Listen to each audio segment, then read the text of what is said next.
On the evening of January 9th, 2010, 34-year-old Nikki Whitehead, whose friends all called her Nikki, spooned coleslaw onto a platter and watched as guests began to filter into her home, which was located just outside of Atlanta, Georgia, in a gated community. Standing by the front door greeting the guests were Nikki's 16-year-old twin daughters, Jas and Tas. Nikki had been nervous about hosting this party tonight, but so far, everything was going well. She'd made a fish fry, and her whole family had come and brought even more food.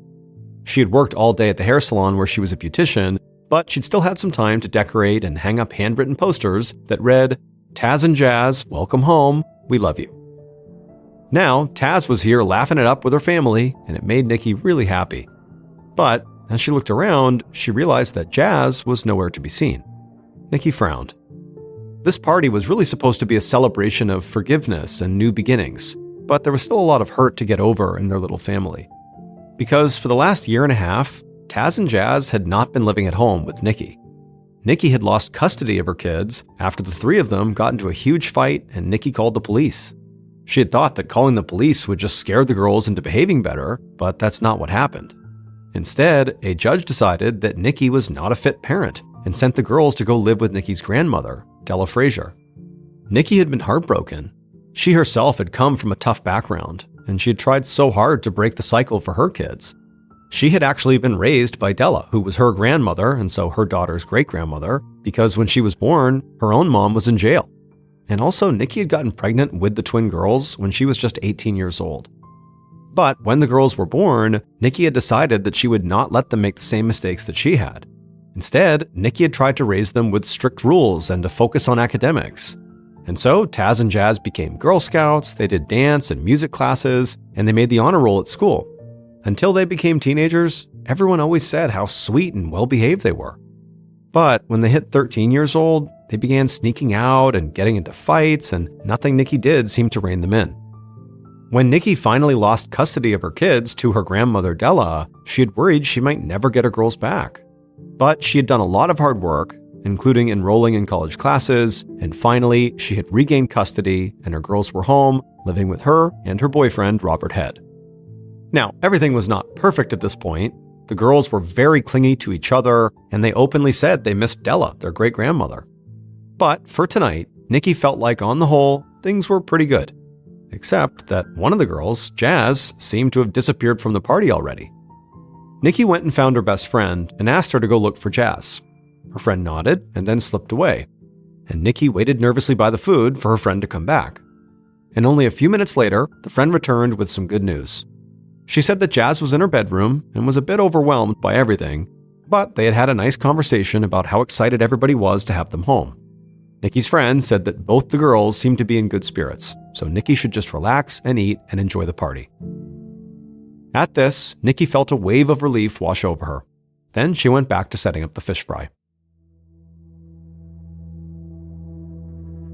3 nights later, on January 12th at about 10:30 p.m., Nikki walked out of her evening class at the local college where she was studying to be a fashion designer and got into her car.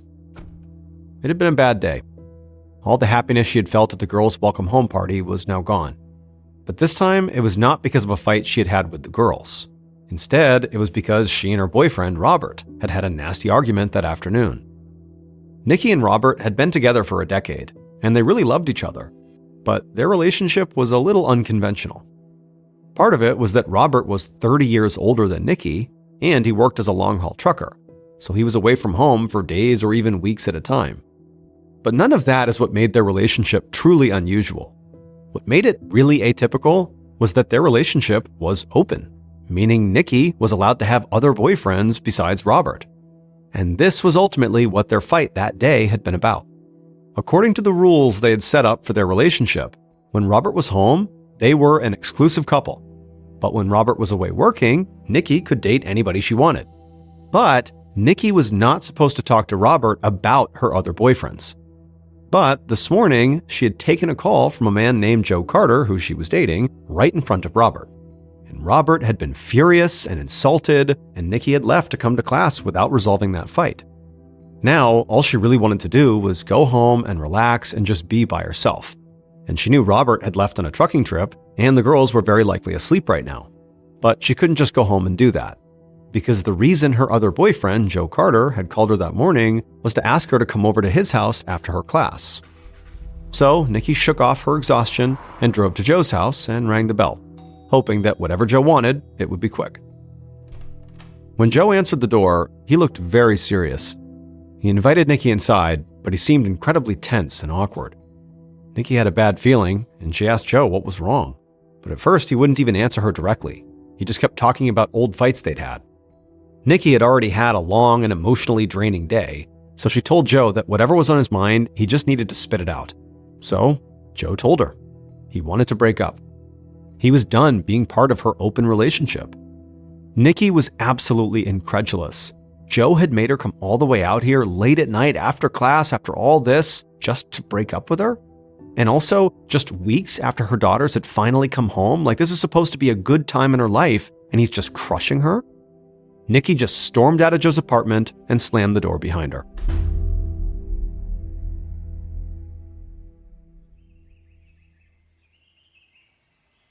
The next day, January 13th, a little before 3:30 p.m., Nikki's twin daughters, Tas and Jas, got home from school. They walked down Appaloosa Way and turned into the walkway of their home. When they got to the door, Jas took out her keys and unlocked it. She pushed the door open and stepped in ahead of Tas. And as Jas did this, she began to scream. Because the entire entryway was covered with blood. There was a trail of it leading into the house. They screamed out for their mother, but they got no answer. And so perhaps against their better judgment, they decided to go in and check on her. And so they followed the trail of blood that brought them all the way to the master bedroom. And when they looked into the master bathroom, they just stood there in silence before turning and bolting out of the house.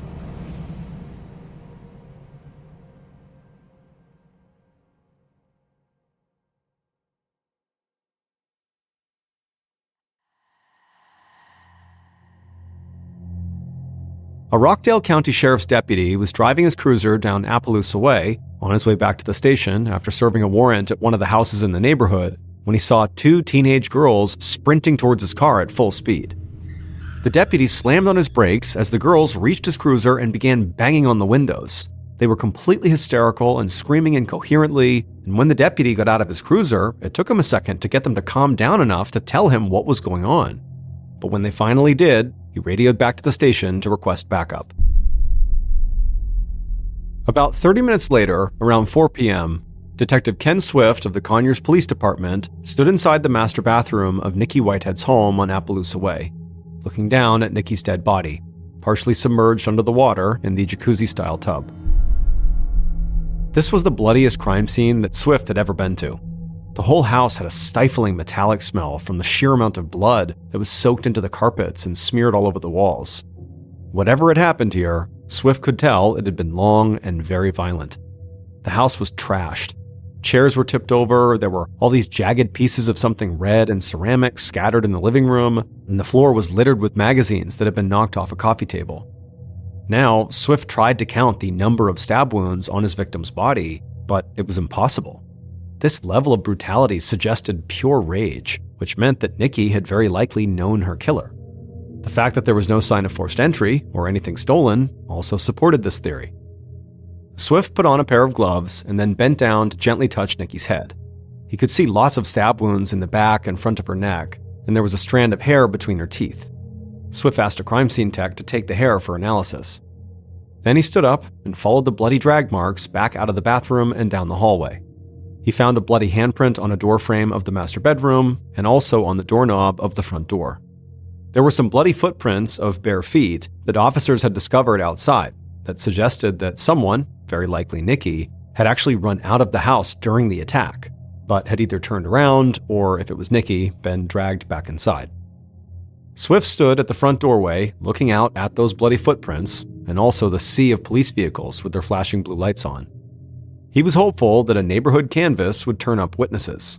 This was, after all, a very safe and very quiet area. Someone running outside covered in blood was sure to attract attention. As he surveyed the scene, his eyes settled on two teenage girls standing on the front lawn with blankets draped over their backs. They were both visibly shaking with sobs and standing close together, and one of them had her arms up over her face. But as Swift watched, he realized that the girl with her arms up wasn't just crying. She was actually also biting her arm, with a look of pure anguish on her face. Now, Swift knew these girls were the victim's daughters, and he also knew they were the ones who found the body. And so, based on what he was seeing, it seemed like they had to be in shock. He was about to walk over to them and offer some words of comfort when a police captain actually intercepted him and just let him know that he had already arranged for the girls to be transported to the station. And so Swift decided he would talk to the girls there.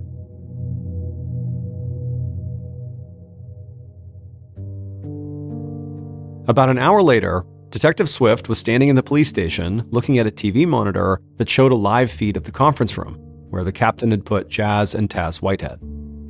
The girls had calmed down a little bit, but they were still rocking back and forth and obviously crying. By now, the officers had finished canvassing Nikki Whitehead's neighborhood, and shockingly, no one had seen anything.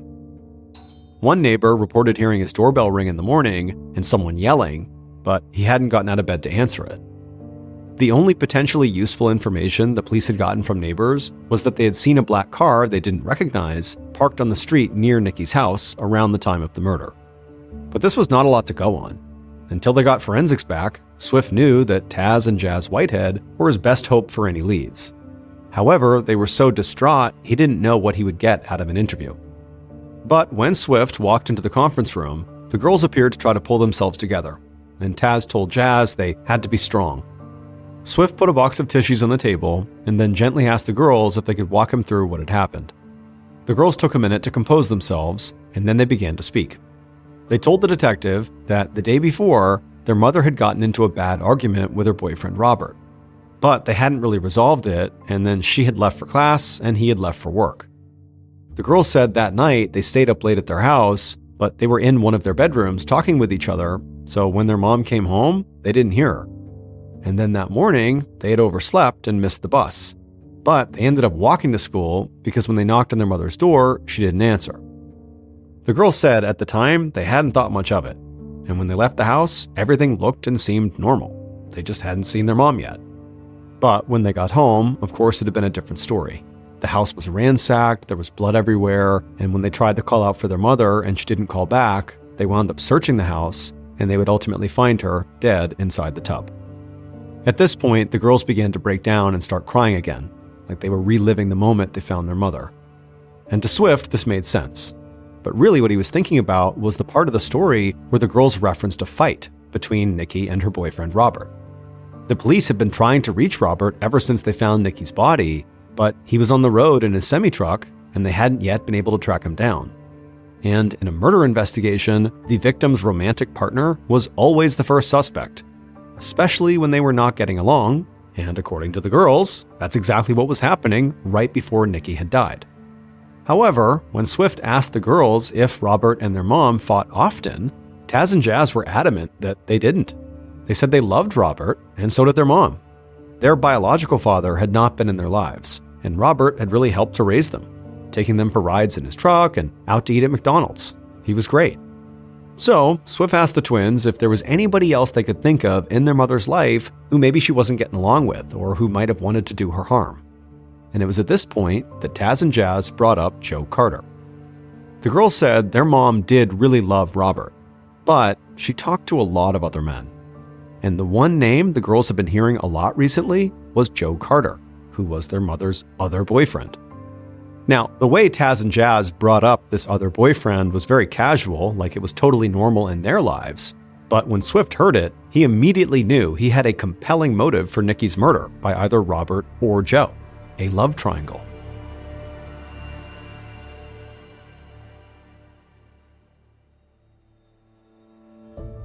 Detective Swift left the twins in the conference room and walked out of the police station to his cruiser. He couldn't question Nikki's primary boyfriend, Robert, until he could find him. But the twins had told him that Nikki's secondary boyfriend, Joe Carter, worked at a barbershop right next to Nikki's salon, and that was only about a 20-minute drive away from the station. Swift figured that if he hurried, he could catch Joe before his shop closed up for the day. He drove over, and when he stepped into the barbershop, a little bell on the door jingled. Everyone inside the shop reflexively glanced to see who had come in, and Swift cleared his throat and asked if a Joe Carter was around. When one of the barbers gestured that was him, Swift asked him to step outside. Swift studied Joe's face carefully as he made this request, looking for any sign of nervousness, but Joe just looked confused. He told the customer whose hair he was cutting that he'd be right back, and then followed Swift out onto the sidewalk. Once they were outside, Joe immediately took out a pack of cigarettes and offered one to Swift, but Swift shook his head and said no. Joe seemed relaxed and friendly, and like he had genuinely no idea why Swift might be there. So, based on that, Swift decided to just be direct. He told Joe that he had some terrible news. His girlfriend, Nikki Whitehead, had been murdered that morning, and so he needed to know where Joe had been last night. Immediately, Joe began to weep so hard he couldn't even answer the question. And then when he caught his breath, he just tried to light a cigarette, but his hands were shaking too hard to make the lighter even work. And then eventually, he told Swift that he just couldn't believe it. He said he had actually seen Nikki the night before, and she was fine. He admitted they had been having some problems. In fact, he had broken up with her the night before because Nikki had another relationship with another man, Robert. And this caught Swift totally off guard. Joe's reaction definitely seemed sincere, but what he was saying, that he had broken up with the victim less than 12 hours before her murder, essentially because he was jealous of another man, was incredibly incriminating. So Swift told Joe to show him his arms. The detective knew that a knife attack often caused injuries to the attacker as well as the victim, and he wanted to see if Joe had any wounds on his hands or arms. Swift felt a surge of adrenaline as Joe began to roll up his sleeves. But when Joe held out his arms and turned his hands up and then down again to show both sides, his skin was completely uninjured. Now, this was not proof that he was innocent, but it certainly did not make him a stronger suspect either. Joe told Swift he did have an alibi, at least for today. He said he'd been right here at work, which was 15 miles away from Nikki's house. All day long, this is where he was, and his coworkers and clients would all confirm it. With this, Swift was getting a sinking feeling that Joe might not be his guy. But to be thorough, he told him he was going to check on the video and also speak to his coworkers to confirm his alibi, and that Joe would have to come to the station to take a polygraph test. And Joe agreed. Then, right before Swift turned to leave, he remembered a detail from the canvas of Nikki's neighborhood. The unfamiliar black car one neighbor had seen right outside of Nikki's house. And so Swift paused for a second, and then he asked Joe what kind of car he drove. And Joe said he drove a black Toyota. Swift nodded and thanked Joe, and then walked back to his car to drive back to the station. Now, by this point, Joe was not his number one suspect anymore, but Joe had a black car, and also he didn't have an alibi for the night before when he saw Nikki until he showed up at the barbershop the next morning. There was a gap. And so Swift obviously could not rule him out.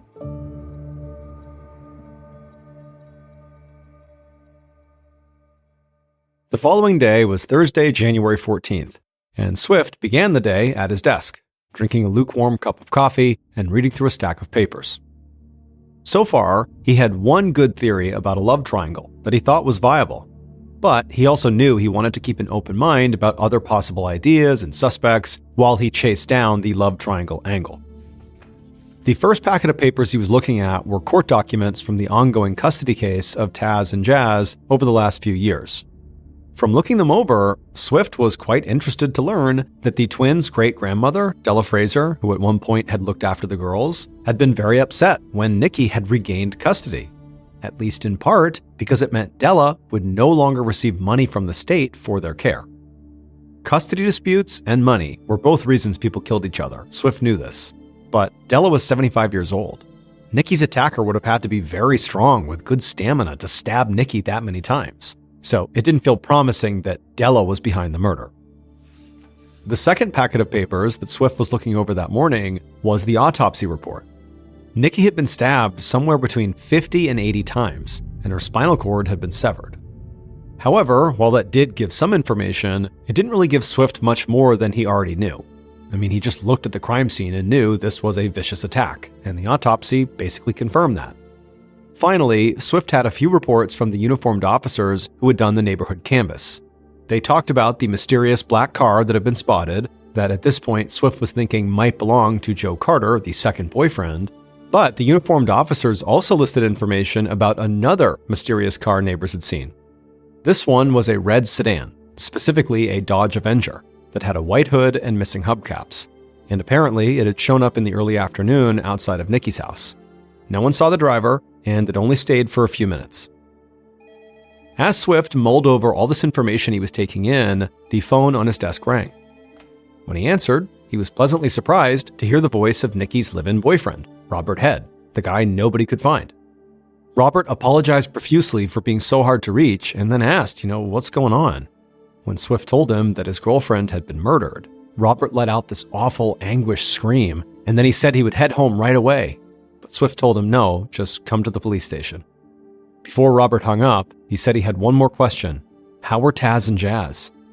To Swift, Robert's reaction to the news was fairly genuine, and his immediate concern for the girls did sound fatherly, which was how the girls had described him.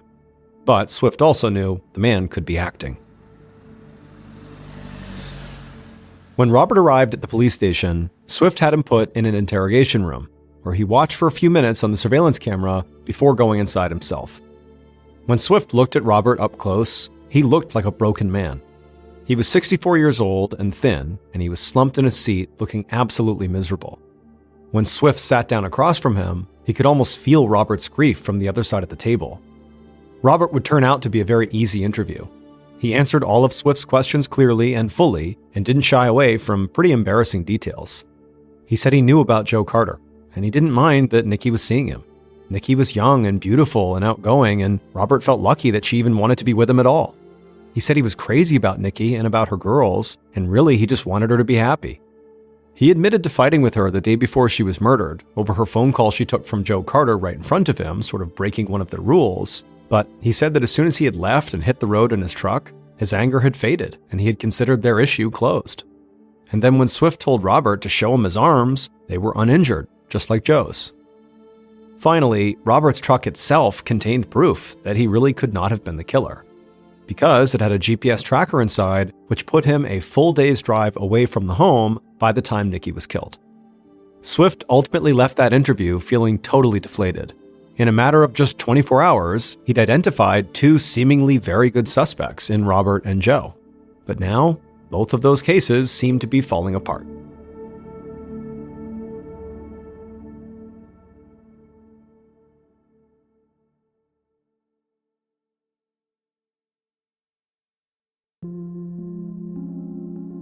Over the next few days, Swift tracked down every lead he could, but every lead he had seemed to hit a dead end. The crime scene unit hadn't found the murder weapon, and the crime scene itself was so bloody that forensic DNA evidence would take months to process. Joe Carter, who was Nikki's second boyfriend, passed his lie detector test, which included discussions around his whereabouts the night before the murder after he had broken up with Nikki at his house. Also, his coworkers the next day at the barbershop confirmed that he had been there all day that day. And on top of that, given the strength of his alibi now, the black car that was seen outside of Nikki's basically couldn't have been his. So Joe was ruled out. Swift interviewed the twins' great-grandmother, Della Frazier, who had been very upset about giving the girls back to Nikki, but even though he didn't think that she literally committed the murder, she did in fact have an alibi for the day of the murder, so she was ruled out as well. Swift even tracked down that red Dodge Avenger with the white hood and missing hubcaps, only to find that it belonged to a hairdressing client of Nikki's who had stopped by Nikki's house after Nikki had missed her appointment. The woman had left when Nikki didn't answer the door. As the days turned to weeks, the case began to go cold. Meanwhile, Nikki was buried, and the people in the gated community where she had lived began locking their doors at night. The twins, Tas and Jas, were living with Della again, and Nikki's whole family was pressing the police to come up with an answer. What happened to Nikki? But Swift, despite his best efforts, was running out of ideas. But finally, one day in mid-May of 2010, so almost 4 full months after Nikki's murder, Swift got his first piece of good news. He'd walked into the police station that morning to work on a different case altogether, but when he sat down at his desk, he found the forensic reports from Nikki's crime scene. All the blood that had been soaked into the carpet and smeared on the walls had finally been tested for DNA. So had the hair that Swift had found inside of Nikki's mouth. And the results were shocking. When Swift finished reading them, he stood up, walked out of the station, and drove his cruiser to a gas station that was right up the street from Nikki's house. He knew police had not pulled surveillance video from the station because it was too far from the crime scene to be useful, or so they thought. But now, based on the DNA evidence Swift had, he knew that this gas station might be his very best hope to solve the case. When he pulled into the gas station parking lot, he went inside and asked the attendant to speak to the manager. The teenager behind the counter ducked into a back room and then motioned Swift to follow him. Once inside, Swift could barely contain his eagerness as he introduced himself to the manager and then quickly asked if he still had the surveillance footage from the morning of January 13th. This was critical. Swift knew that even if the gas station did have working cameras, the odds of the footage being stored for months were low. But the owner sat down at his computer, clicked around a few files, and then turned to Swift and grinned. He hadn't gotten around to wiping the footage, so everything Swift needed was still here, right in his files. Swift told the manager what specific time frame to search for in the file, and then once the manager had done that, he hit play. And when Swift watched the footage, he knew exactly who had killed Nikki.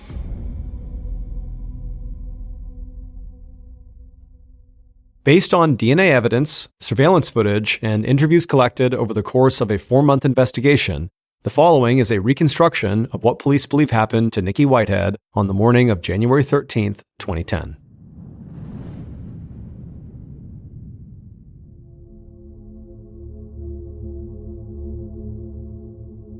Nikki's killer was waiting for her in her own kitchen. Nikki heard the killer moving around from inside her bedroom and walked down the hallway to come see who it was. When she first saw the killer, who was there with an accomplice, Nikki actually was not afraid. She was just annoyed. She told the killer and their accomplice to explain themselves. Then, when they refused, she told them to get out of the house. And it was at that point that they attacked. They leapt onto Nikki's back and began to punch her over and over again. Nikki fought back, biting them, and in the struggle, she bit down on a strand of one of their hairs, which got caught in her teeth. The fight moved from the kitchen to the living room, where Nikki briefly broke free, but the killer picked up a red ceramic vase and threw it at Nikki's head. The vase shattered and Nikki staggered, and that's when the killer grabbed a steak knife from a block on the kitchen counter, and they lunged. They began stabbing Nikki over and over as Nikki screamed. Panicked and now severely injured, Nikki made one final desperate run for safety. She bolted out the front door of her house. And she made it out the front door and down her walkway all the way over to a neighbor's front door, where she rang the bell and began shouting out for help, but her neighbor didn't come. And before she could run to the next house, the killer and their accomplice rushed up behind her and dragged Nikki back inside of her own house without being seen. Back inside, the killer and the accomplice slammed the door shut and threw Nikki up against a wall, where Nikki's braids left a bloody print.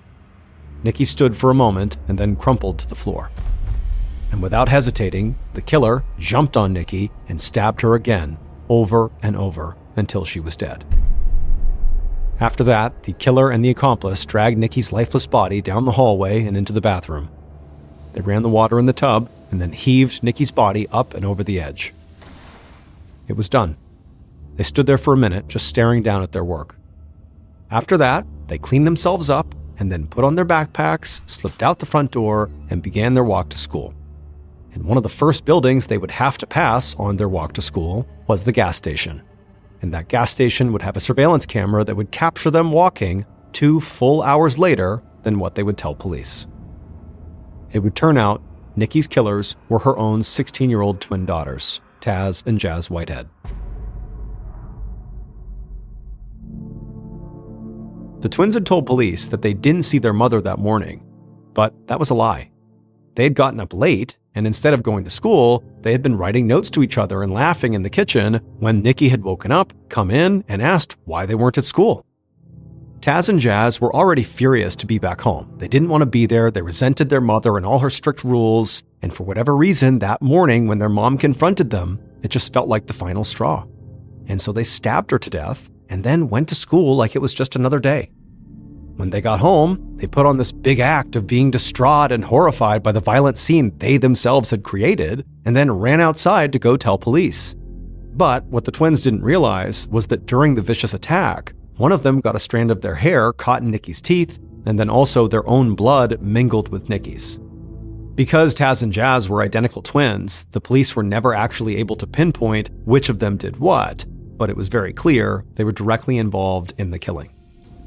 Also, after this DNA report came back and Swift read it, it prompted him to go to that gas station, which he knew would have been along the walk to the girls' school.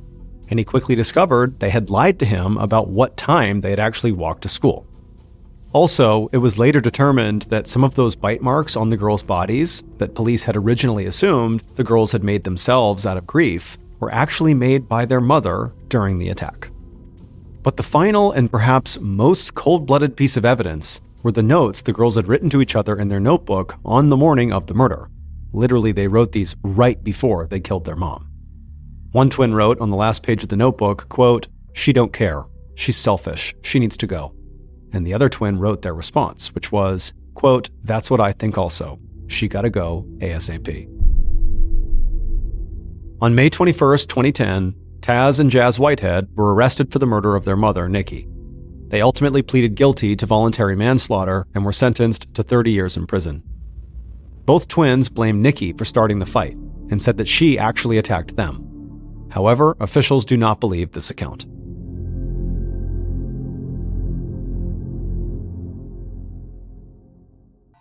In 1978, 49-year-old Georgie Marov, who was originally from Bulgaria, was living in London and working as a reporter for the British Broadcasting Company, or BBC for short. Georgie had moved to London 6 years earlier, and in the early days of him being in the UK, he would always take a cab or a bus to work. But over the last couple of years, he had taken to walking to work. Not only was it great exercise, but he also just loved the scenery.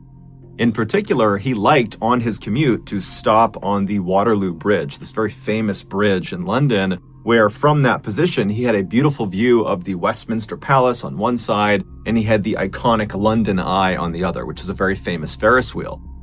So on the morning of September 7th of that year, Georgie got up and he left his flat, and he began his typical commute into work. However, by the time he reached the Waterloo Bridge and was getting ready to take in the sights, it had started to rain, and Georgie did not have an umbrella.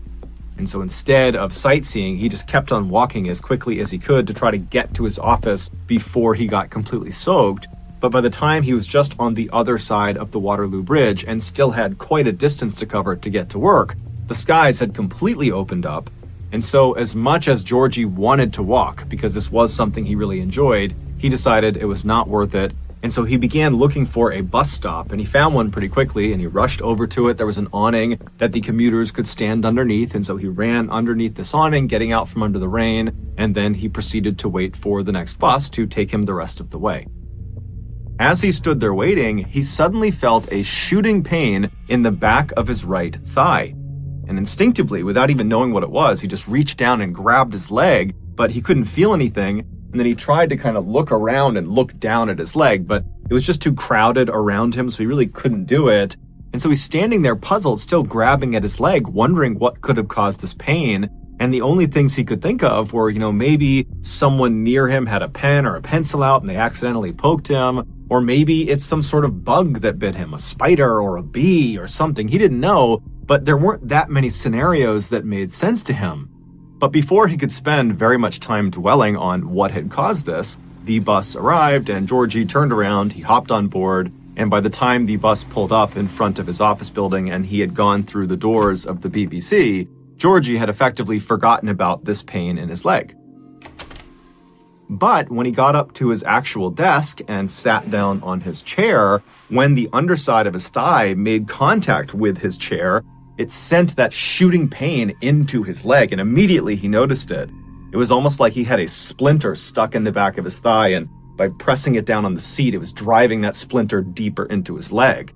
And so Georgie stood up immediately, and he's grabbing at the back of his leg, and he's kind of craning his head to look down at the back of his leg, but, he doesn't see anything there. And so he's standing there wondering what he should do. He's got a really busy day ahead of him, and he's thinking, should I maybe go to the bathroom and see what this is? But then he tells himself, you're overthinking it. This has got to be something minor. I need to get to work. And so he sat back down in his chair, being very careful with his right leg when he placed it down so as not to press too hard on the spot that hurt. And then he just got to work. And over the course of several hours, even though he knew there was kind of a dull, aching pain in the back of his leg, he mostly forgot about it. He was just doing his job. But by the second half of the day, in the early afternoon, the pain in his leg had become so excruciating that Georgie was literally gritting his teeth and sweating profusely in order to try to ignore the pain. But at some point, it just became too much. He couldn't focus on work, and so he stood up, he left his desk, and he walked down the hall, and he went into the single-stall bathroom. And once he went inside and he shut the door behind him, he pulled his pants down and turned around and looked in the mirror to use the reflection to look at the back of his leg. And right away, there was a little bit of a relief there, because what he saw was a little bit of redness, a little bit of swelling, but nothing significant. It looked very much like someone must have hit him with a pencil by accident, or maybe it was a bee sting or a spider bite or something, but whatever it was definitely minor, at least in Georgie's mind. And so he pulls his pants back up, he tucks his shirt back in, he leaves the bathroom and goes back to his desk. And then he sits down, and despite this intense pain in his leg, he's convinced himself it's no big deal, and so he just kind of grits his way through the rest of his workday. When he finally got home again and walked through the door, Georgie's wife looked at him and was like, "What's wrong with you?" He was so pale, he was sweating profusely, he looked awful. And so he told her about what had happened with his leg, and he was still trying to kind of write it off. But she told him, "Georgie, you are sick, there's something wrong, we have to go to the hospital right now." And so at this point, Georgie was miserable, and so he agreed to go. And so the pair, they made their way over to the emergency room at the hospital. They go inside, and a doctor pulled Georgie into an exam room and said, "Okay, tell me what's going on. Why are you here?" And Georgie would explain how in his morning commute, he had stopped at this bus stop and then felt this shooting pain. And then he told the doctor, "I'm pretty convinced this is someone who might have accidentally jabbed me with a pen or a pencil, or it's a bug bite, a spider bite. I don't know what it is, but I'm convinced it's something minor." And so the doctor, he hears this, and he asks Georgie to stand up, pull his pants down so the doctor can get a look at the site. And so Georgie does. He gets up, he drops his pants, and then as the doctor bends down and begins looking at the back of his thigh, Georgie kind of turns around and looks down, and he's shocked at what he sees. Even though he does not have a full view of the back of his leg, it's obvious that the swelling and redness on the back of his leg has grown exponentially. It looks totally horrible. And so after a couple of minutes of the doctor looking at the back of his leg, the doctor stands up and looks puzzled and tells Georgie, "Hold on a minute, I need somebody else to get a look at this." And so the doctor goes out into the main hall, he comes back with another doctor, and that doctor comes over, he bends down, and he looks at the back of Georgie's leg as well.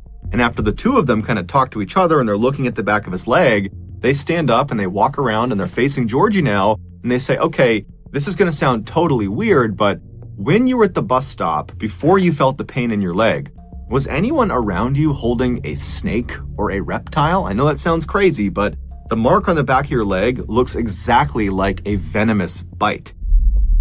So Georgie's like, "No, I didn't see anyone with snakes or reptiles. There was nothing out of the ordinary about what was happening around me when I felt this pain in my leg. We were all just standing there, and then I felt it in my leg. That was it." And so the doctors would tell Georgie that, they didn't really know what was going on with his leg. And so the best thing to do here is just to admit him to the hospital and monitor him and, try to run some tests on him and try to make him comfortable. And so that night, Georgie was admitted to the hospital. He was set up in his own hospital room. And right away, the nurses and doctors began administering different combinations of medicines and treatments to try to lower the swelling and the pain in his leg. But it just seemed like nothing was working. And so all night, his condition seemed to get worse, not better. And then the next day, when he woke up, his leg was much, much worse. It was extremely swollen. It almost looked like a balloon that had been completely filled. It was very red. And Georgie himself was also beginning to lose touch with reality.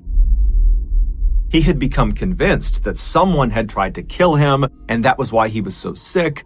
And this delusion of his got so extreme that he was afraid of his doctors and nurses. And so it became a big challenge trying to help him because he was effectively fighting them off. By the next day, Georgie's condition overall had become critical. He was very clearly on the brink of death, and his mind was effectively gone. But the doctors and the nurses really had no idea what was going on with him, and so there was nothing they could do to help him.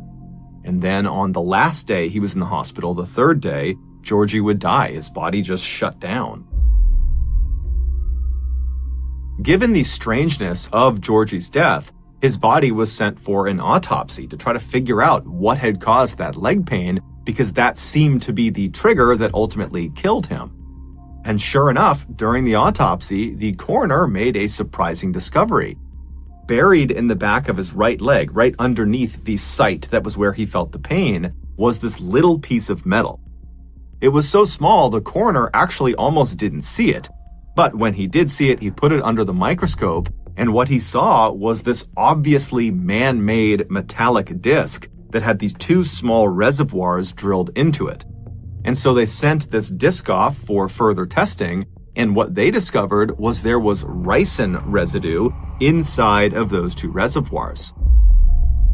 Ricin is an extremely powerful poison. It is more lethal than cyanide, and it has no antidote.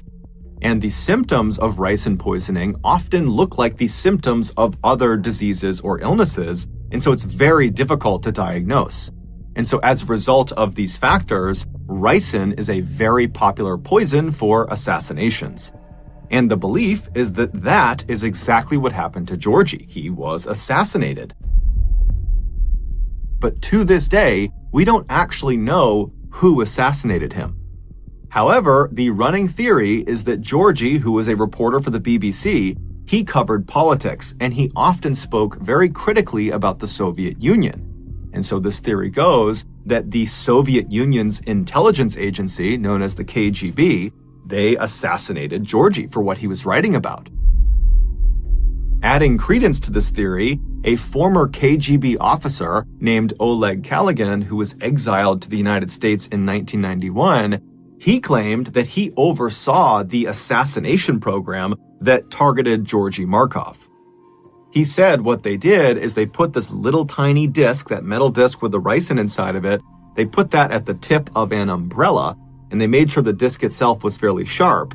And then the KGB assassin with this umbrella simply followed Georgie on his typical morning commute, and then when he stopped at that bus stop, the assassin jabbed him in the back of the leg and then faded into the crowd.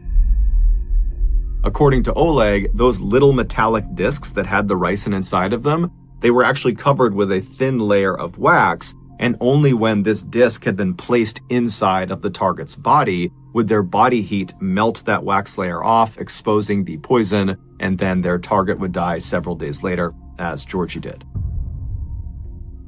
However, Oleg's story, despite being as compelling as it was, didn't have any hard proof to back it up. And so to this day, there has been no one officially charged with Georgie Markov's murder.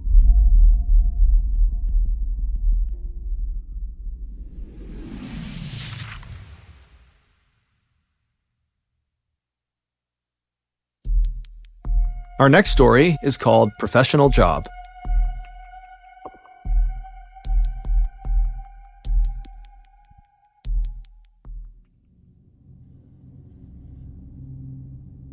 In 2000, Mary Lou Morris was a 48-year-old loan officer at a Chase Bank in Houston, Texas.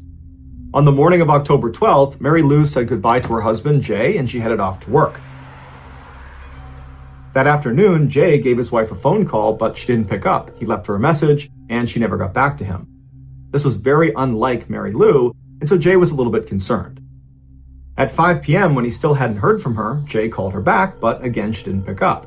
So Jay called Mary Lou's supervisor, who informed Jay that Mary Lou had actually not come to work that day, and they couldn't get in touch with her either. Jay immediately knew something was wrong, and he called the police. The police had not even begun searching for her when a call came into the station from an ATV rider that happened to be on a road about 3 miles away from Mary Lou's house. And he said he spotted a smoldering car, and it looks like there's someone in the driver's seat that's obviously deceased. Earlier that day at about 10 a.m., the fire department had gotten a call about smoke in that area, but they assumed it was a controlled burn, so they didn't investigate. When the police arrived on scene, it was impossible to tell who the person was that was sitting in the driver's seat, but they were able to find a tooth fragment, and they used that to confirm that it was in fact Mary Lou Morris. It was quickly determined that this was most likely a homicide, and her attacker had probably set this up to make it appear like it could have been self-inflicted. Gasoline had been poured all over Mary Lou and all over the vehicle. However, because of how badly damaged the car and she was, they couldn't determine a cause of death, so they weren't sure if she was deceased when she was placed in the car and it was lit on fire, or if she was in the car and the fire was the cause of death. A number of Mary Lou's valuables were still inside of the car, but her wedding ring was not on her finger. Mary Lou's family and the community at large were shocked. They just could not understand why anybody would want to target such a nice person that had no enemies. The day after Mary Lou's death, a local Houston newspaper received an anonymous call from a guy who just said Mary Lou's death was an accident. And the newspaper tried to get more information, but the person hung up and they couldn't trace the call. At the same time this drama was unfolding for Mary Lou Morris, another drama was unfolding for another Houston woman with the same name. 39-year-old Mary McGinnis Morris was a successful nurse practitioner who by and large got along with all of her coworkers with one exception. A new employee at the clinic, a male nurse named Dwayne Young, was making her feel really uncomfortable. One day when Mary McGinnis got back to her desk, she found all of her pictures of her family had been flipped onto their faces, and in the middle of her desk was a piece of paper that just said death to her. And she knew right away this had to be Dwayne, but she had no way to prove it. And so that night when she went home, she told her husband, Mike, about this guy, Dwayne, and she said, I don't feel safe at work. Can you teach me how to shoot a gun? And so he did. He taught her how to shoot a gun, and then he went out and got a pistol, and she tucked it under her driver's seat in her car just in case. On October 16th, so 4 days after Mary Lou Morris was found dead, and 3 days after that anonymous phone call to the newspaper, Mary McGinnis Morris was at a drugstore after work. And as soon as she went inside, she noticed there was this strange man on the other side of the store that was just watching her. She called her best friend Lori to tell her that there was this strange guy and wanted to know what to do. And Lori said, wait for him to leave. But the guy didn't leave. He just stayed in the store and stared at Mary. And so eventually Mary said, you know what? I'm just going to pay for my stuff and get out of here. I got to stop by the office, but I'll be home in just a few minutes. I'll be totally fine. And so Mary hangs up. She buys what she needs. She leaves the store. And then 12 minutes later, she places a frantic 911 call saying someone's trying to kill her. And this 911 call was not made public because apparently on the tape, you can actually hear her being attacked. Mary McGinnis was found later that night in her car. She was deceased. She had a single gunshot wound to the head. It was clear from her 911 call that she had been attacked, and so this was almost certainly a homicide. However, her attacker tried to stage it so it looked like it was self-inflicted. The murder weapon, which was actually her pistol that was tucked underneath her seat, had been placed next to her hand on the seat next to her. None of Mary McGinnis's valuables were stolen. However, her wedding ring was missing from her finger. After Mary McGinnis Morris's death, people began to speculate that her death and Mary Lou Morris's death were connected. Specifically, this was a professional hit gone wrong. The reasoning for this theory is there was just too many coincidences. They shared the same name, they lived in the same city, they were killed within days of each other, and both of their deaths were staged to look like they were self-inflicted. And each woman was missing their wedding ring, which apparently is a common way for professional hitmen to let their clients know that the job was done. The people that subscribe to this theory believe Mary McGinnis Morris was the intended target and Mary Lou Morris was just an accident. And in fact, after killing Mary Lou Morris, the hitman must have realized, whoops, I made a mistake, and they called the newspaper to say, literally, that was a mistake. And then a couple of days later, the hit was successfully carried out on Mary McGinnis Morris. The police looked into this theory and they discovered that Mary McGinnis's husband, Mike, had recently accused her of cheating on him, and he was really, really upset about it. He also refused to take a polygraph test and would not allow his daughter to talk to the police. And Mary McGinnis had a $700,000 life insurance policy that Mike was in line to receive.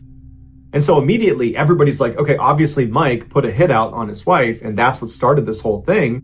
But when they dug into it, they realized that no matter how upset Mike was, there wasn't any evidence that tied him to the killing of his wife or to Mary Lou Morris. And so he was ruled out as a suspect. As for Mary McGinnis's co-worker, Dwayne Young, who wrote death to her on her desk, it was clear that he did not like Mary, but he was ruled out as a suspect as well. And unfortunately, that's where both of these cases go cold. To date, no one's ever been charged in either murder.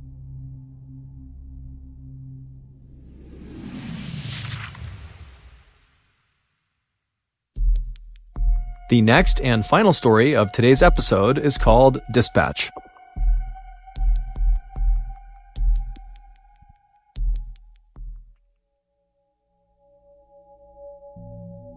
Early on the afternoon of October 12, 1960, a 17-year-old high school student named Otoya Yamaguchi stood alone in his brother's house in the city of Tokyo, Japan, waiting for a tea kettle of water to boil. It was a Wednesday, so Otoya should have been at school, but that day he had gone to school and then snuck out a side door during lunch. More and more often these days, Otoya was feeling like school was kind of meaningless. It was hard for him to sit in history class and watch all of his classmates diligently take notes when, in Otoya's mind, he felt like all the real history was happening outside of the classroom. Just then, the kettle on the stove began to whistle, which meant the water was boiling, and so Otoya grabbed the kettle, he took it off the burner, and he poured it over a tea bag in a cup. And as Otoya began to stir his tea, he began to go over what he was going to do later that day. It was undeniable that Otoya had a very difficult afternoon in store. He had a meeting with a person who was very important, and during this meeting, Otoya would have to deliver some very bad news. In fact, this news was so bad that Otoya had decided what he was going to do was literally write down this bad news and hand deliver it. Now, Otoya had not quite figured out what he was going to write, but he knew whatever it would have to be perfect. For months now, Otoya had been trying to articulate this bad news that was really weighing heavily on him to his peers and to adults and to anybody who would listen, but nobody took Otoya seriously. Adults would look at Otoya and think, oh, that's just some kid, what he's talking about can't be serious, and when Otoya would talk to classmates, they would just kind of laugh at him.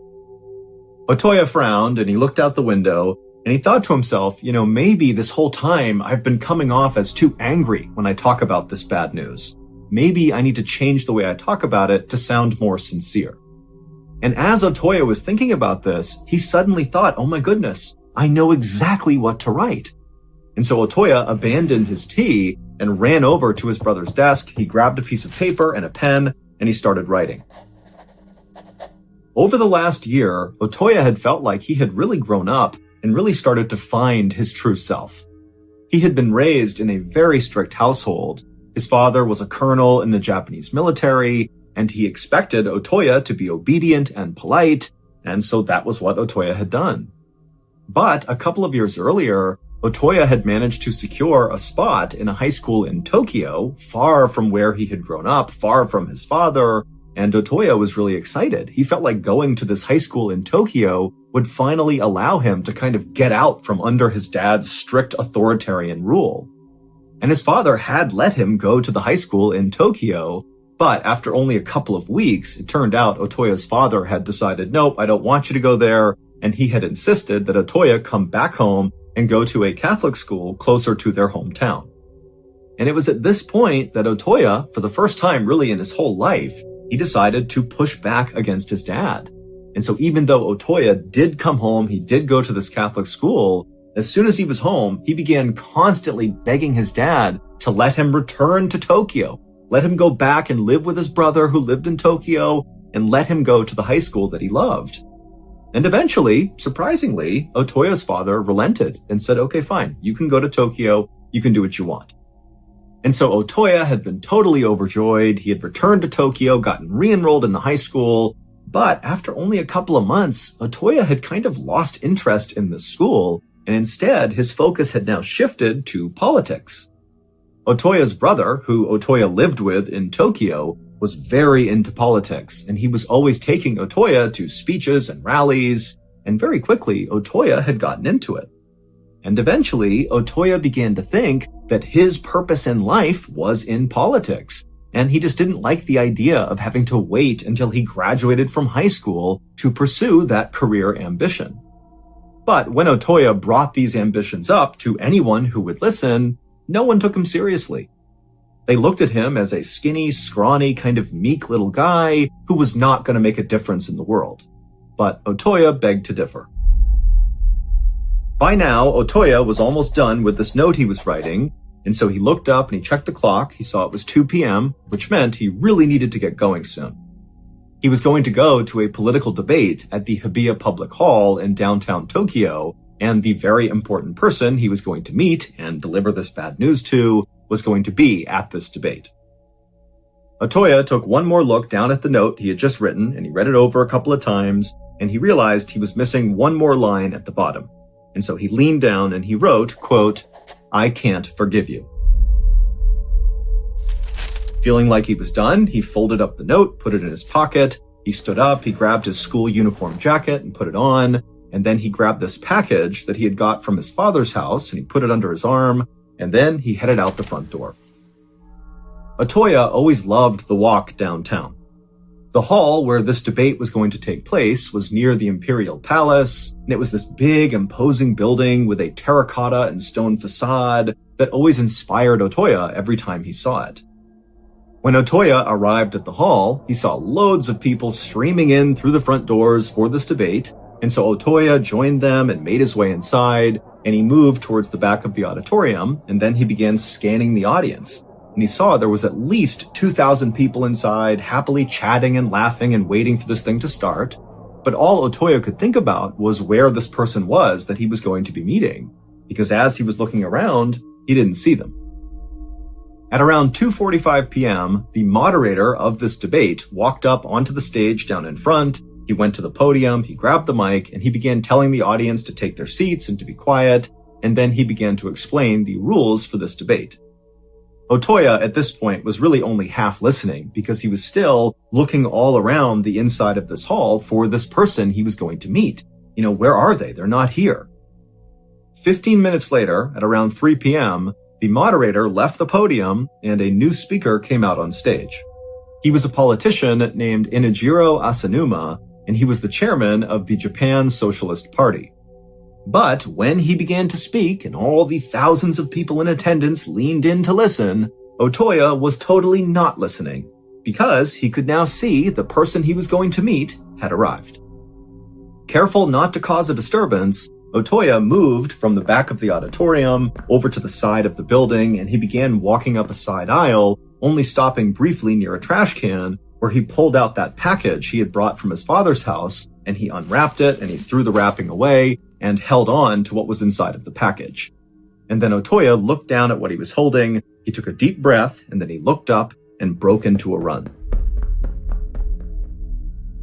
What happened next was broadcast live on television all across Japan, and by that evening, the footage had gone so viral that it was basically all over the world. A photographer who happened to be in the crowd of people watching this debate also happened to take a very iconic photo of what happened next involving Otoya, and that photo would actually go on to win the Pulitzer Prize in 1961. The Pulitzer Prize is a really big deal. It's the most prestigious award for journalism. It would turn out the very important person that Otoya was supposed to meet inside of this hall during this debate was in fact the speaker on stage at 3 p.m., Inajiro Asanuma, the chairman of the Japan Socialist Party. And the package that Otoya had brought from his father's house to this meeting was a samurai sword. And so after Otoya unwrapped the sword, he took a deep breath and then ran up on stage, charged to the podium, pulled back the sword, and plunged it into Asanuma's torso before he could do anything. And the photographer out in the crowd who would win the Pulitzer happened to snap a photo right as Otoya was pulling the sword out of Asanuma and getting ready to stab him again. Onlookers would immediately rush the stage and tackle Otoya, but the damage was already done. Asanuma would pass away from his injuries within the hour. It would turn out Otoya, ever since moving to Tokyo, had become a radical right-wing ultranationalist. The note that Otoya had carefully penned and then folded up and put in his pocket before carrying out this assassination basically just said that Otoya did not hate Asanuma personally, but Asanuma was slowly transforming Japan into a communist country, and so Otoya could not forgive him for that.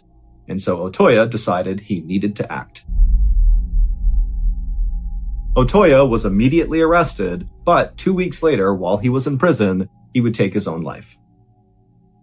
On a hot and sticky morning in August of 1976, 44-year-old Mabalo Loella woke up drenched in sweat. It was his first morning back in his remote village of Yambuku in the country of Zaire, and he didn't feel right. Mabalo was the school headmaster in a poor community that lacked basic necessities like phones, running water, and electricity. He could almost never afford the luxury of a real vacation, but he had spent the past 2 weeks traveling Zaire's rainforests. He'd visited friends and family and spent some time hunting rainforest game like monkeys, antelope, and Red River hogs. He'd had a great time, even though toward the end of the trip, he developed a persistent headache that developed into a fever. On the last morning, he woke up feeling shaky and nauseous, which made the long van ride back home absolutely awful. Mabalo had hoped that a good night's sleep in his own bed would help him feel better, but now, as he lay there staring up at the ceiling, he was feeling even worse. His stomach was churning and he felt a bit dizzy too. He could tell this fever was not about to go away on its own. He needed medication. The only medical care that was available was a local clinic that was staffed by Belgian nuns and a few villagers. There were no doctors, and the clinic was really just set up to provide prenatal care for pregnant women. But usually, the nuns did have enough medication to tend to the village's basic medical needs. So Mabalo dragged himself out of bed, careful not to disturb his sleeping wife. He fished a clean shirt out of his travel bag, and then made the long walk from his home down the dirt road all the way to the clinic. 20 minutes later, Mabalo felt weary from walking in the morning sun, but he could see the distinctive red metal roofs of the complex that housed the clinic just ahead. He felt grateful that these nuns from so far away had come to live in their village, especially today. He really needed their help. Once Mabalo had crossed the clinic's courtyard and stepped through the door, he felt a bit better. It was still cool inside, since the sun had not been up long enough to warm the building up yet.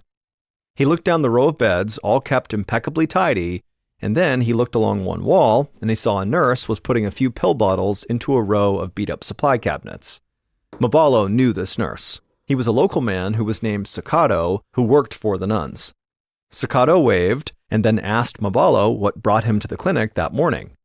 Mabalo pointed at his head and said he'd been sick with a headache and fever for days. Sakado nodded sympathetically and asked Mabalo to have a seat in one of the little folding chairs by the door. One of the nuns would be over to talk to him shortly. As soon as Mabalo sat down, he closed his eyes and leaned his aching head back against the cool cement wall. He was lost in a daydream when he heard the click of footsteps on the clay tile floor, and then a soothing voice spoke his name. He opened his eyes to greet a short Belgian nun in a white linen dress. The nun pulled down the cotton face mask she was wearing and introduced herself as Sister Adela. She beckoned him over to one of the beds and told him he was welcome to lie down while she took his vitals, and so Mabalo happily obliged. After a quick exam, the nun told Mabalo that he probably had malaria, a disease carried by mosquitoes that runs rampant in much of Africa. It's usually characterized by fever and flu-like symptoms, just like Mabalo had. And so, Sister Adela moved over to the worn cabinets along the wall and pulled out a syringe that was full of clear liquid. She explained that the liquid was a medication called quinine, which treated malaria. Sister Adela gently stuck the needle into Mabalo's left arm and then pushed the medicine inside of him, and then she set the syringe aside and put a bit of cotton over the drop of blood from the needle. She told Mabalo to go home and take a nap, and he'd be back to normal in a couple of days. Mabalo thanked her, then slowly stood up and made his way out of the clinic. 8 days later, Mabalo's wife, Mbuzu, spooned some broth into a bowl and set it beside the bed she shared with her husband. She tied her long braids with a strip of leather and slipped into her shoes by the door. Her shoes looked miniature next to Mabalo's shoes. He towered over her when they stood side by side. But now, as he was curled up in bed, she thought he looked so small. Mabalo was still sick despite having gone to the clinic. In fact, after visiting the clinic, he came back and developed diarrhea and was vomiting so much that Mbuzu thought that he must be dangerously dehydrated. Her husband was so weak he couldn't even get out of bed.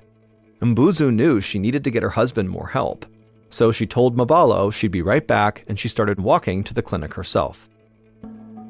When Mbuzu stepped into the clinic, she saw Sister Adela tending to a patient. Mbuzu waved her down and told her that her husband's symptoms had only gotten worse. She begged Sister Adela to please come home with her and see Mabalo. Sister Adela seemed alarmed that Mabalo was still sick, and so she agreed to go. Sister Adela told her mother superior that she'd be back in an hour.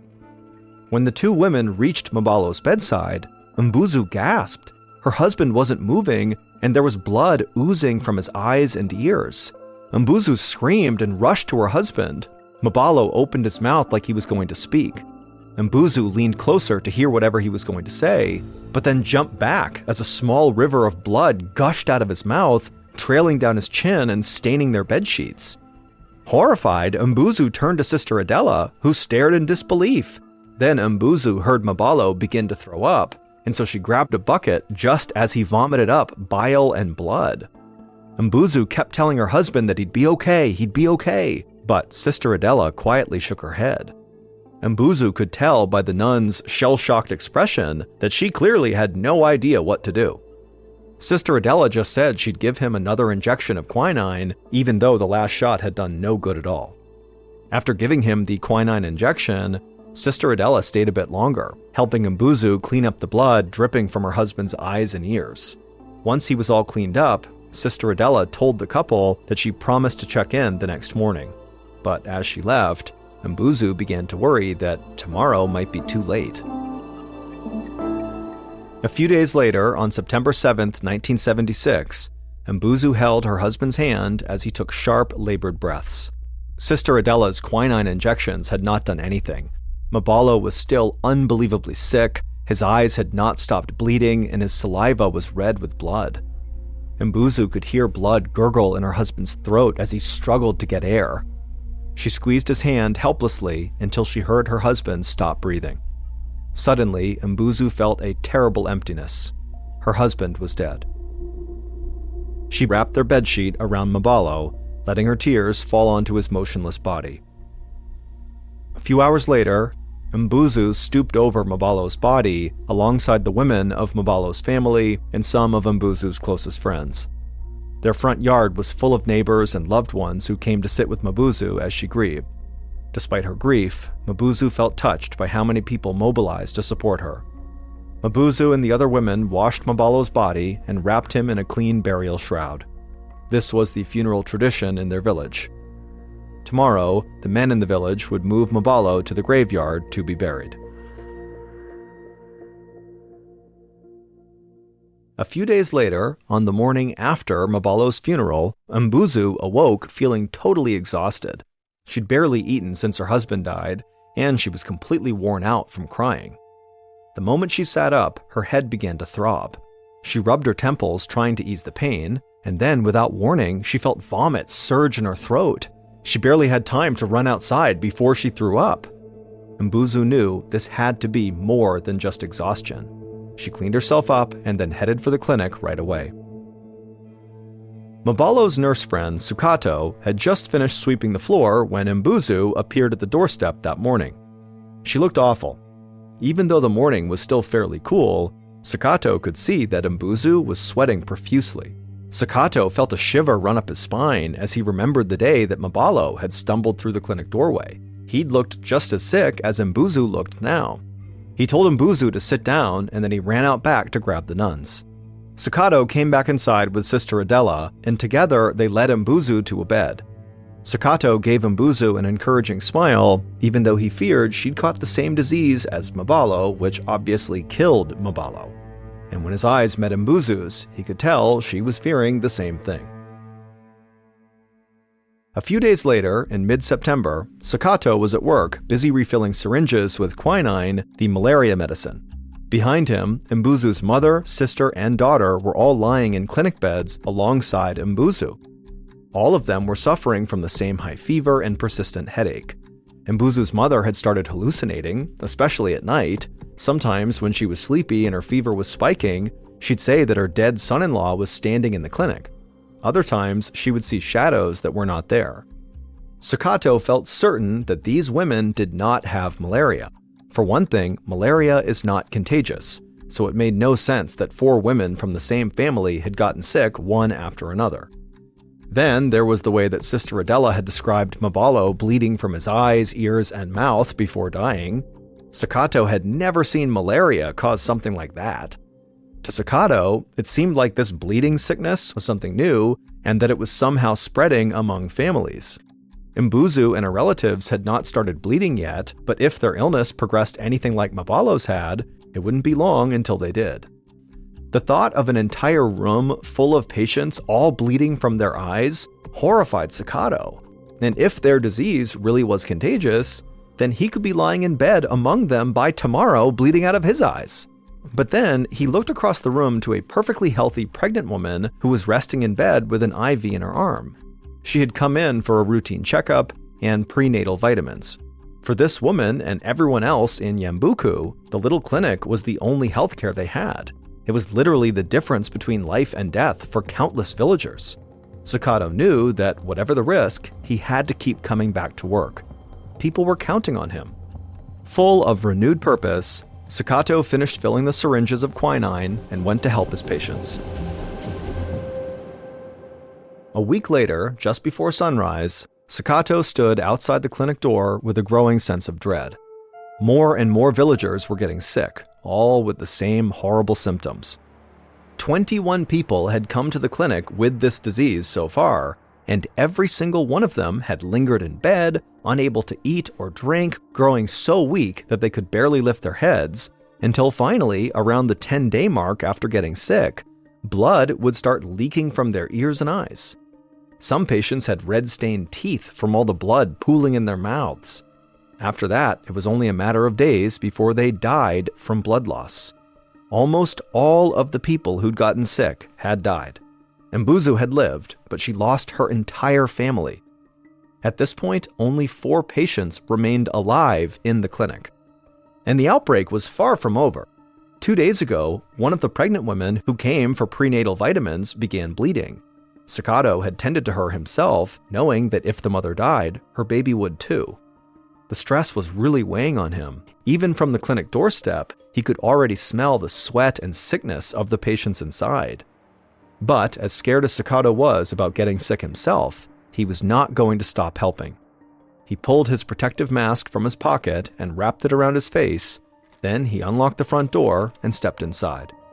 As quietly as possible, Sakato moved down the row of beds, and by the far wall, the pregnant woman was lying on her side beneath the blanket. Sakato held his breath as he approached her, hoping she was still alive. But as he rounded her bed and crouched down, he could tell that she was not breathing. Sakato wanted to get a wet rag to clean her up a bit, but he knew that duty belonged to her family. So he just pulled the bedsheet up over her head and said a little prayer for everyone who remained in Yambuku. One morning a few days later, so in late September, Sakato sat by Sister Adela's bedside. The brave nun who had treated so many patients with the bleeding sickness now had the disease herself. And sadly, she was far from alone. 17 nuns lived at the mission, and 11 of them had fallen ill with this sickness. Sakato and Sister Adela had cared for them together, in addition to the patients still lying in the clinic across the courtyard. One by one, each of the 11 nuns had died except for Adela, who was barely clinging to life. The Mother Superior had been forced to close the clinic altogether, leaving this ravaged village with no one left to care for the sick and dying. Sakato's sick neighbors had started leaving Yambuku, searching for help in nearby villages. Nobody had returned alive. But it was no better in Yambuku. Sakato did the math and realized that so far, 90% of the people treated at their clinic for this bleeding sickness had died. Sakato pressed an aspirin into Sister Adela's shaky hand and then handed her a cup of water. The clinic had treated so many patients over the last month that they were down to their last aspirin, and this was it. Sister Adela thanked him with a hoarse voice, and he told her to please get some rest. Sakato left her room and walked down the long cement hallway that ran through the nuns' living quarters. For years, this had always been a very busy and bustling corridor, but now it was a ghost town. Sakato walked past empty room after empty room where the nuns used to live before the bleeding sickness had killed them. As Sakato neared the kitchen, he heard the crackle of static filtering in from the supply closet where the nuns kept their two-way radio. He peeked inside and found the Mother Superior turning dials as she tried to reach the outside world. She looked up at Sakato, and he was taken aback by the weariness in her face. She told him that all morning she'd been calling for help. She'd sent out radio signal after radio signal, hoping someone might hear and get word to the Red Cross or the Zairian government that they desperately needed help, but so far, nobody had responded. Sakato felt a wave of dread wash over him as he listened to the Mother Superior's grim news. Over the past 6 weeks, they'd received no news from the outside world and no additional medical supplies. And now Sakato wondered how far the disease had really spread. Had it gone all the way across Africa? Was it all over the world? Was there anybody still left out there? Sakato needed fresh air. He stumbled out of the kitchen into the backyard behind the mission complex. Nearer to the tree line, there was a row of 11 white crosses marking the dead nuns' graves. Sakato had helped dig those graves. He imagined Sister Adela lying there on the edge of the jungle beneath her white cross, and now he wondered who would dig his grave when he eventually caught this sickness and died too. And then, almost like clockwork, a wave of nausea overtook him. Sakato hunched over and vomited on the ground, and when he looked down, his vomit was full of bile and blood. He had finally caught the bleeding sickness. About a week later, on the last day of September, Sakato was laying in bed staring at the ceiling. Because the clinic was shut down, he had just quarantined himself at home. Sakato had not left his bed for days, and he felt incredibly weak, but so far, he had not begun bleeding from the eyes or ears. He was determined to stay alive through sheer willpower. Just then, the ground beneath him began to shake, making the glass on his bedside table rattle. Sakato hoisted himself up onto his forearms to look out the window. He could see military vehicles making their way down the long dirt road that led into Yambuku. As Sakato watched in astonishment, the vehicles fanned out and surrounded his corner of the village. The soldier then spoke into the bullhorn and announced that Yambuku was now under quarantine. Nobody was leaving or coming back. Sakato was too weak, so he laid back down on his bed and just listened to the sound of the booming voice that was filling the air. The soldier continued and said that people in 50 surrounding villages were now also experiencing the bleeding sickness. Even people in the capital city of Kinshasa, 700 miles away, were showing symptoms. But the soldier said that the whole outbreak began right here in Yambuku. Sakato closed his eyes as the horror of their situation sank in. The disease was clearly spreading fast, and it was also clear that the government had no idea how to stop it. The people of Zaire needed help from the outside, but he couldn't imagine anyone would be brave enough to come to Zaire to fight this lethal sickness.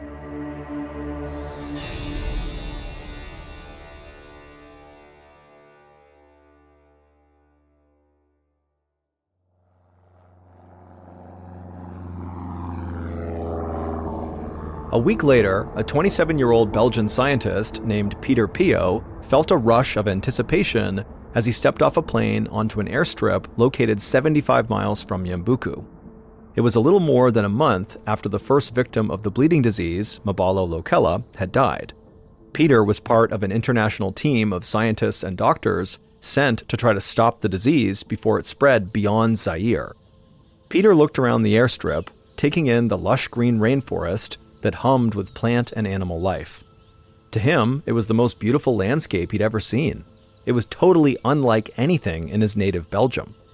Peter turned to help his teammates, who were all collecting their luggage from the belly of their little plane. Peter had to admit that he was not nearly as qualified for this assignment to go stop this disease as his teammates were. Peter had only recently graduated from medical school. However, he'd crammed in as much research as possible before he left Belgium. He learned about using protective equipment, taking samples in the field, and how to take and test blood samples. A few days earlier, the American Centers for Disease Control, or CDC for short, had confirmed that the bleeding disease plaguing Zaire was caused by a virus no one had ever seen before. Nobody knew where this virus came from or how to treat it, but they did know where they needed to start the investigation. Nearly 1/4 of the 300 or so cases across the entire country were reported in Yambuku. So Peter and his more experienced teammates knew that their journey would start right there. Peter was last to collect his bags from inside the plane. He told the pilot they were good to go, and the pilot shouted adieu as the plane took off. It occurred to Peter right away that in this part of Africa, people didn't really say adieu, They would say au revoir to say goodbye, which was French for see you again. But the pilot had just said adieu, which simply meant goodbye, as though he did not expect to see Peter or his colleagues ever again. Peter swallowed hard. There was no going back now. So he hoisted his bag up onto his shoulder and then followed the rest of his team off the airstrip toward a line of waiting Land Rovers. 4 hours later, from the back seat of a Land Rover, Peter saw a group of small wooden houses with thatched roofs in the distance. He knew that it had to be Yambuku.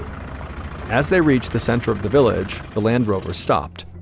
It took a moment for Peter to see why the drivers had pulled over. The road into the clinic compound was blocked.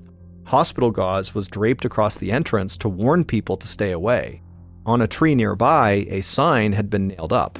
It read, quote, "Please stop. Anyone who crosses here may die," end quote. Peter could feel the mood in the Land Rover shift, as though the gravity of this situation was now truly sinking in. But nobody said a word, so Peter decided to take charge. He jumped out of the Land Rover, stepped over the gauze barricade, and began walking toward the clinic. As he approached, 3 nuns came rushing out, yelling at him to stop. But Peter kind of held up a hand, and he told the first nun that came up to him that they were doctors, and they were here to help figure out what was causing the bleeding sickness. Peter was touched by the look of utter relief on the nun's face. She said her name was Sister Marcella. She told Peter that for the past 2 weeks, the clinic had just been closed, and the remaining living nuns were simply praying for an end to this horror. She said that she and the others would do whatever she could to assist them, and motioned for Peter and the others to follow her inside the clinic. Peter carried his bag through the empty clinic and out into the courtyard. As the rest of the team got busy setting up a work camp, Peter asked Sister Marcella if they had any records of the patients who'd gotten sick from this disease and died. She nodded and promised to give him all her notes on the 70 victims from Yambuku, 63 of whom were now dead. Peter could hardly contain his shock. He'd known the disease was bad, but hearing the death toll out loud was staggering. 2 hours later, as the nuns cooked dinner, Peter and his team huddled around a table in the courtyard. Peter listened as the lead doctor explained their mission. The next morning, they would head out into the countryside looking for victims. They needed to talk to sick people and their families about when and where they got the disease, and then collect their blood for analysis. Peter was hoping that after a few days of interviews and testing samples, they could get an idea of how this disease was spreading. He felt energized again as he got up from the table and helped the nuns carry dinner out to his team. The next morning, Peter and 3 teammates drove west along a red dirt road on their way to visit nearby villages. Peter was struck again by how lush and green everything was. He loved listening to the sounds of insects and birds humming in the growing heat. It was easy to forget why he was there. But a reminder came soon enough when their Land Rover encountered a big pile of logs blocking the road about an hour west of Yambuku.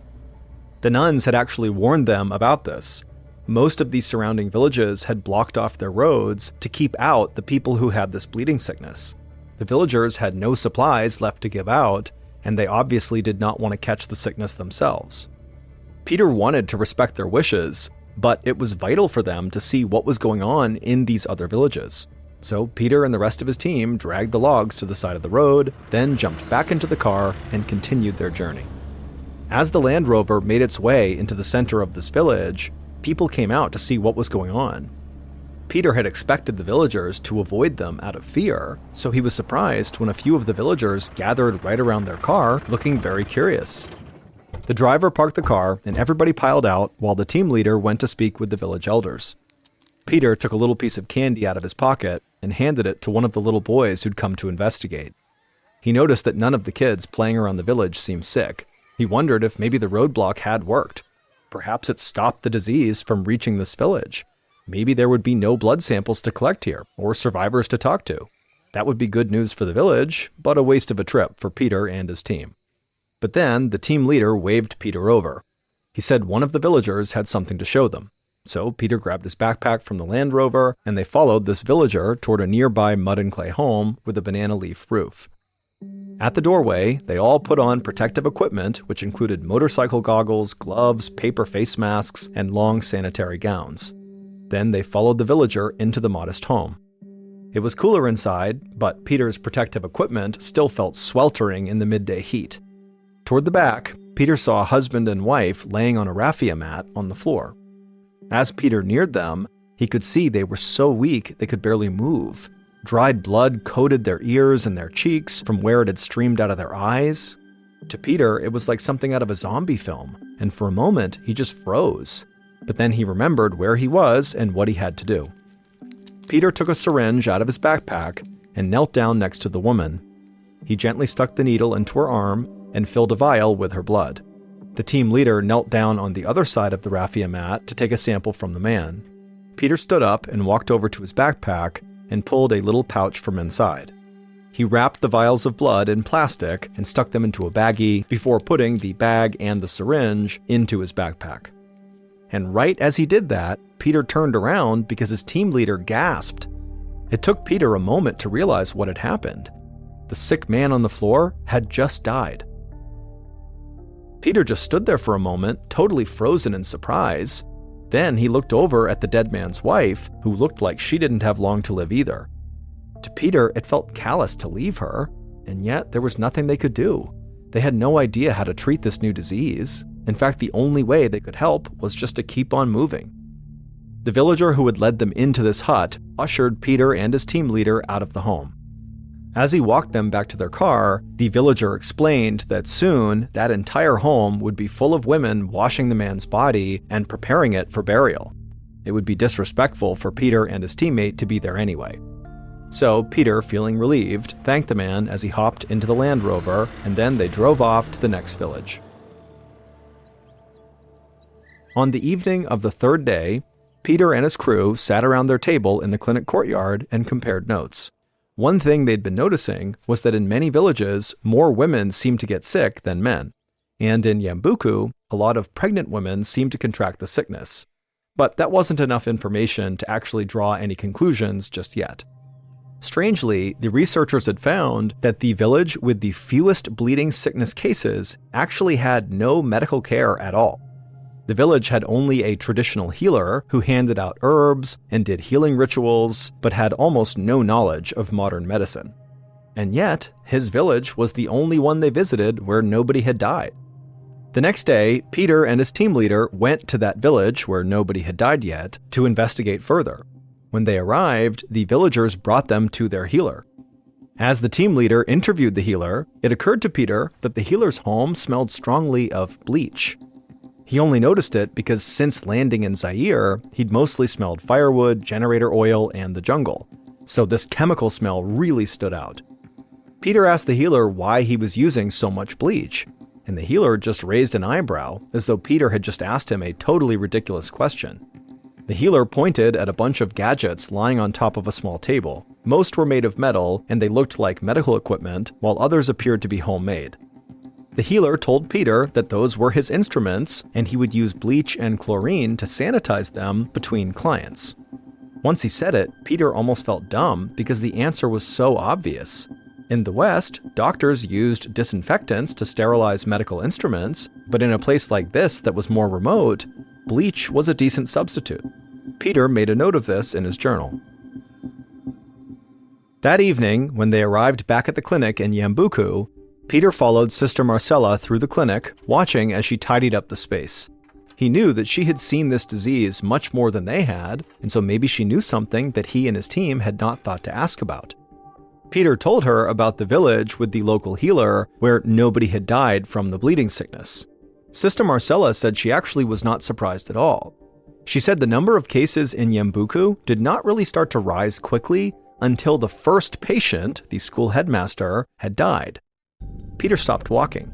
The comment kind of struck him as odd. He asked Sister Marcella to explain what she meant.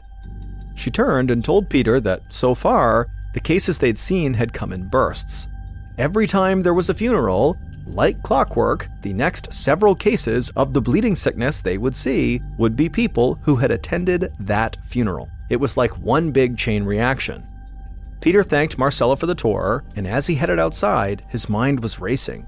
He and his teammates knew that this disease spread most easily to people closest to the sick, but they had not given much thought to the funerals themselves.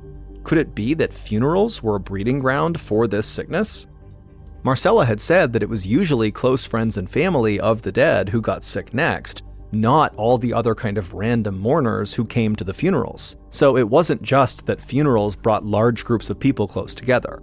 There had to be something about Zairian funerals that encouraged the spread amongst close family. Peter went to share this information with his team, determined to figure out what the cause might be.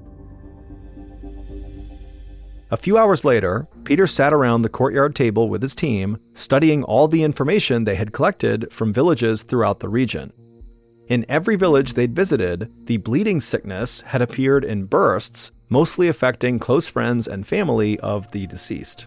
And they noticed far more women were contracting the disease than men. Then there was another piece of information. In Yambuku, many pregnant women who visited the clinic later got sick. These pregnant women were just about the only ones to get the disease who had not recently been at a funeral for a close family member.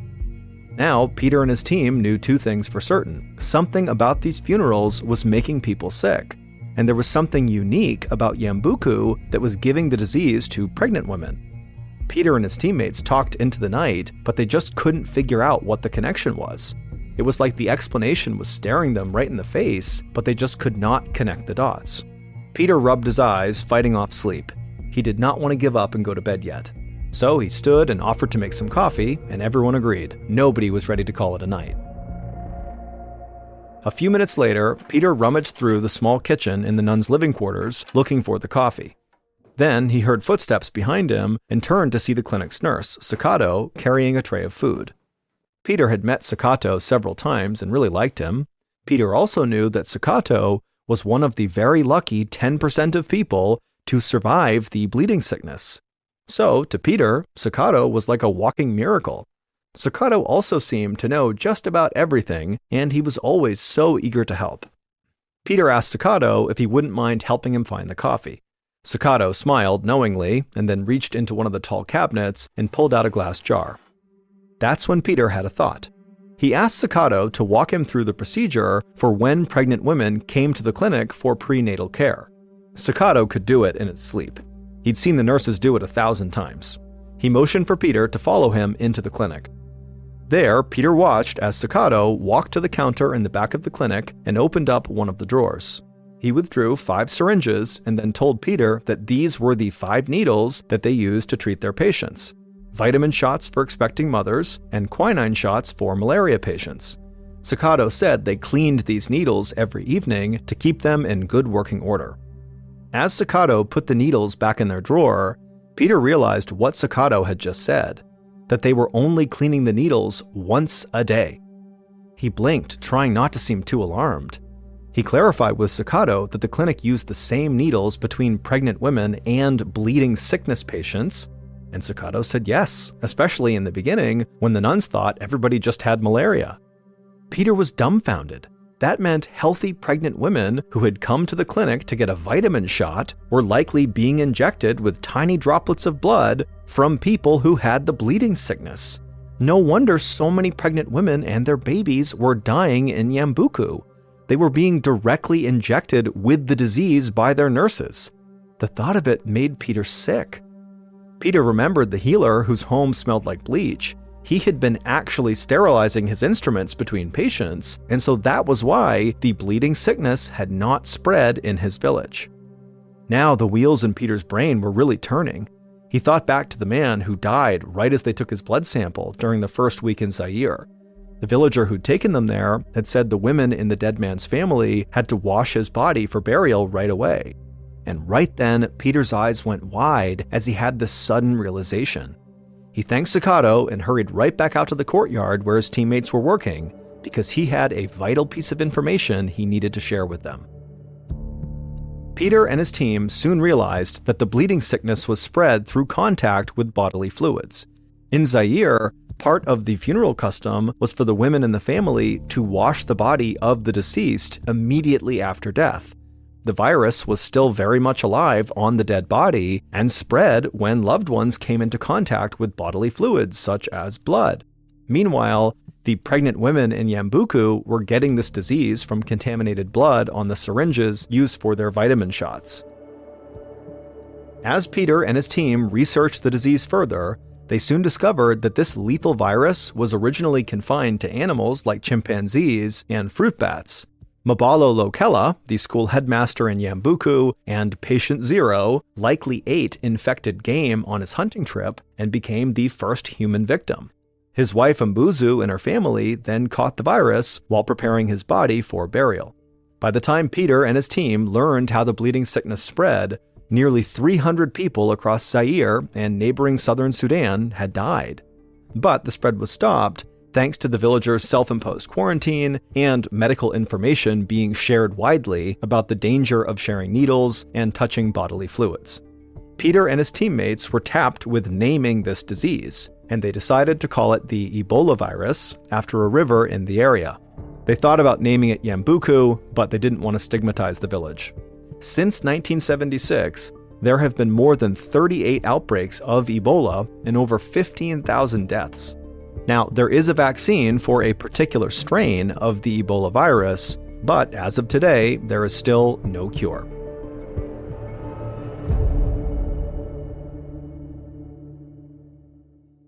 One evening in late 2003, a 22-year-old man named Michael Bridges sat down in the stands of a professional hockey game in Calgary, which is a major city in Canada.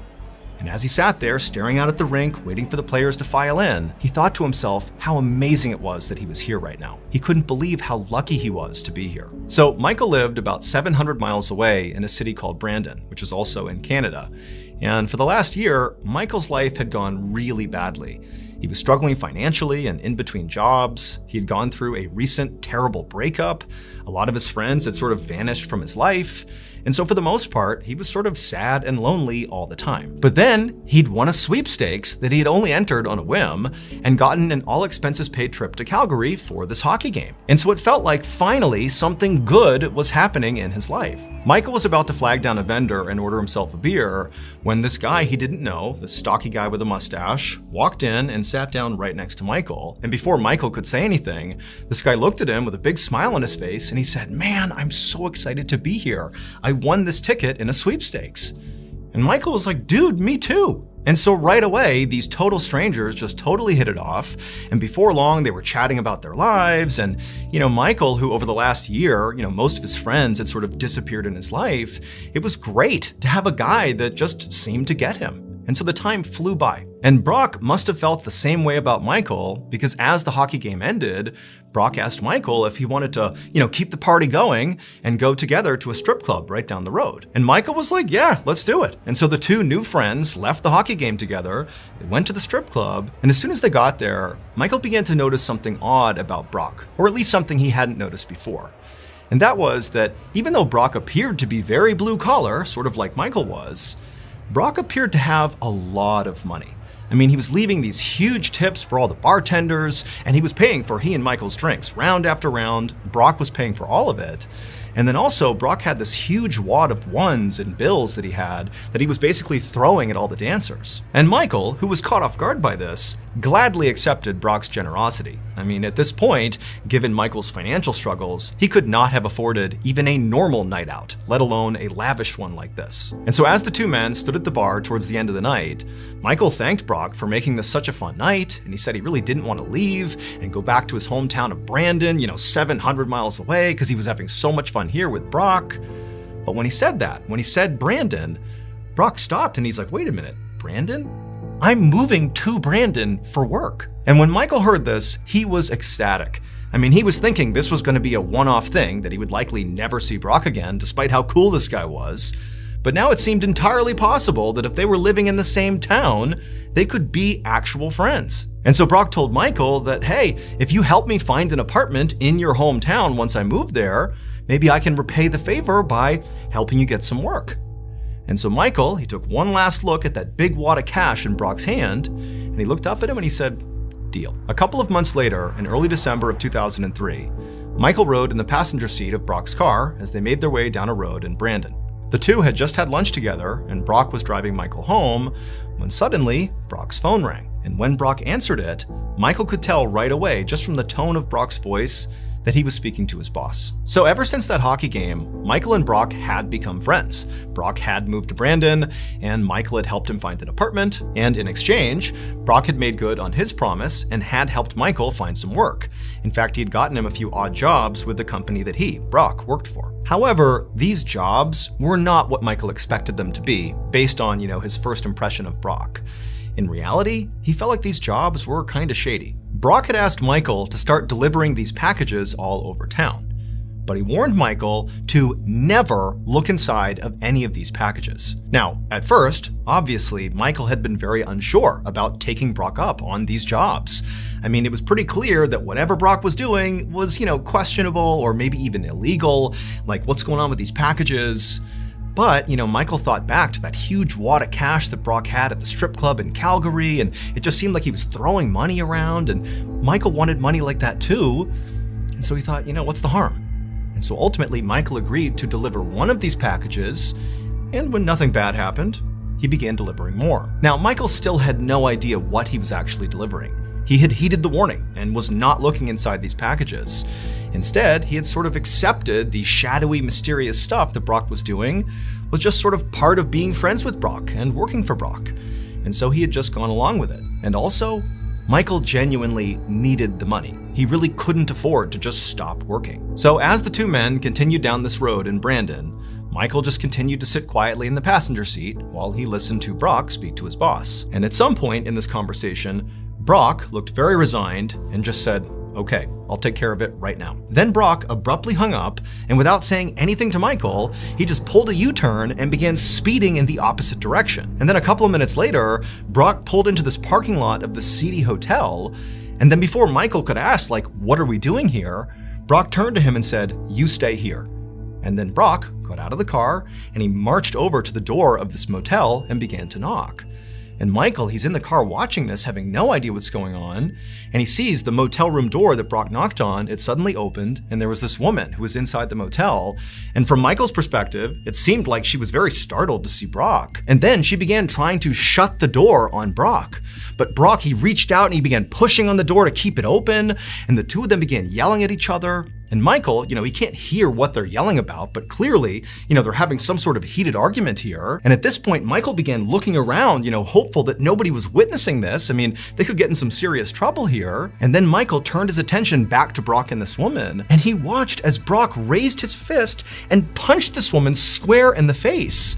And she instantly crumpled to the ground, and Michael, he has no idea what to do here. And so he just sat there as Brock climbed on top of this woman who's laying on the ground, and he began repeatedly punching her over and over again until Michael could see blood all over her face. And then Brock, who seemed totally unfazed, slammed the motel room door and calmly walked back to the car, hopped in the driver's seat, and drove off without saying anything to Michael. And Michael just sat quietly for this ride. He really had no idea what to even say. Now, he already knew that Brock must be involved in some sort of criminal enterprise, and in virtue of Michael delivering those packages for him, he was also involved in whatever this organization did. But up until this point, up until seeing this beating take place, Michael had sort of assumed that whatever Brock was involved in couldn't be that big of a deal. I mean, certainly they weren't hurting people. But now, Michael realized he had been terribly wrong. Finally, Brock pulled up in front of Michael's house, and for the first time he spoke. He turned to Michael and he said, "Don't tell anyone what you saw." And Michael just nodded his head and said, "Yeah, I won't." And then Michael got out of the car and he rushed inside his house. About a week later, Michael was at his home when his phone rang, and when he looked at the caller ID, he saw it was Brock. And at first, Michael couldn't help but feel like he didn't want to pick up the call, but he knew he would have to. Despite what had happened the previous week at the motel, Michael had not said anything to anyone. However, being loyal to Brock did not make him feel any better about it. In reality, Michael felt like at this point, he was in too deep with Brock, and he had no idea how to get out again, even though at this point he kind of wanted to. But for now, Michael had made the conscious decision to simply act like everything is the same, everything is normal, so he didn't raise any red flags with Brock. And so he ultimately picked up the phone. Brock didn't say hello or ask Michael how he was doing. Instead, he just told Michael that he had another delivery for him if Michael was still committed to this job. Now, Michael knew the right answer here would be to turn this down and not continue to go down this rabbit hole and get deeper and deeper in with Brock. But at the same time, Michael was worried if he refused this job that he might be put in danger. Like, he saw what Brock was capable of. Is that going to happen to him if he turns this down? And then on top of that, Michael needed the money. And so after a tense silence, Michael told Brock that yes, I'm still committed and I will do this delivery. Brock said that was very good. And he also told Michael that he and the boss were very impressed with Michael's silence. And then Brock hung up. Now, Michael did appreciate the compliment, but at the same time, it really did not change his situation at all. I mean, he was still in way too deep here and didn't know what he was going to do. And so reluctantly, he grabbed his keys and headed out to his car to go pick up this next package. 2 months later, in early February of 2004, Michael and Brock sat inside of a diner in Brandon eating a meal together. Things at this point had basically gone back to normal. Michael was regularly delivering packages for Brock, and the two of them were meeting for meals like this fairly often, where Brock would always foot the bill. But today, as Michael sat there staring at Brock, he could tell something was different. Brock seemed really agitated, like something was on his mind. He kept tapping his hand and kind of fidgeting in his seat. And eventually, Michael asked Brock, like, hey, are you okay? And to Michael's surprise, Brock kind of lit up. And he was like, oh yeah, I'm okay. In fact, things are more than okay.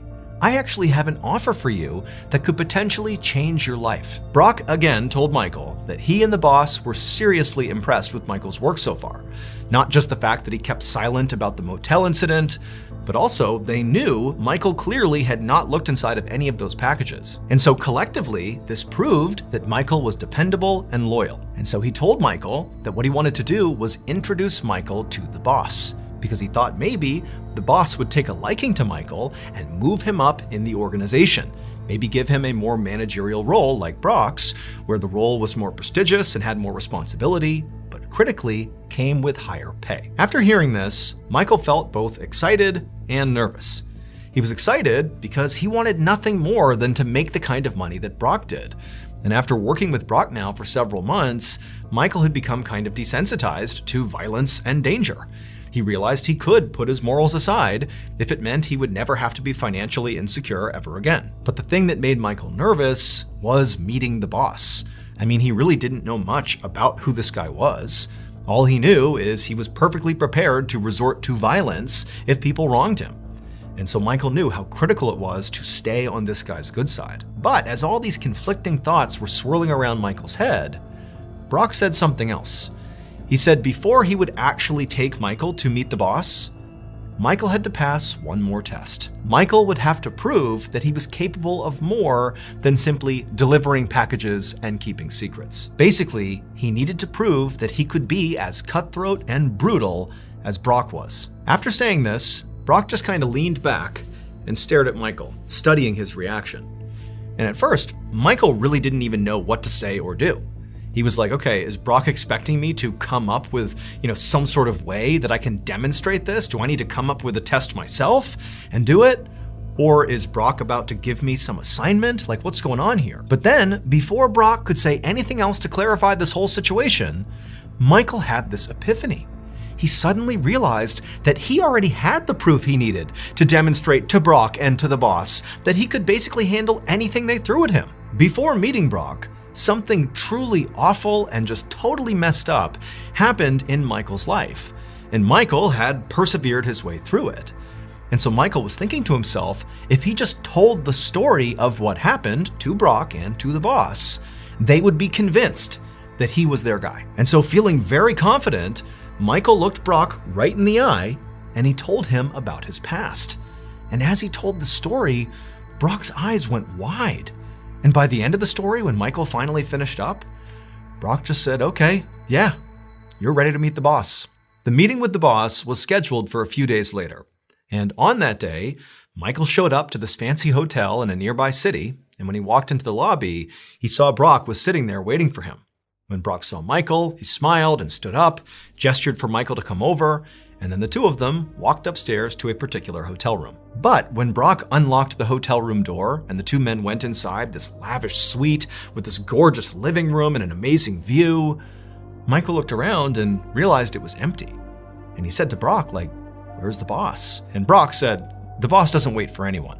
People wait for the boss. And so just sit down, he'll be here soon." And so Michael said okay, and he took a seat and tried to stay calm. But in reality, he was very nervous. I mean, all this cloak and dagger stuff was really putting him on edge. He also knew he had to impress the boss when he got here, because if he did, he would have like this new lease on life, this big promotion, he'd be getting paid so much money. But if he didn't, if he failed to impress the boss, not only would he potentially be out of a job and back to sort of poverty, but also he could be in real danger here. And so as Michael is sitting there showing all the signs that he's totally nervous, Brock, who was in the room just kind of standing there, looked over and could sense, his friend clearly is on edge.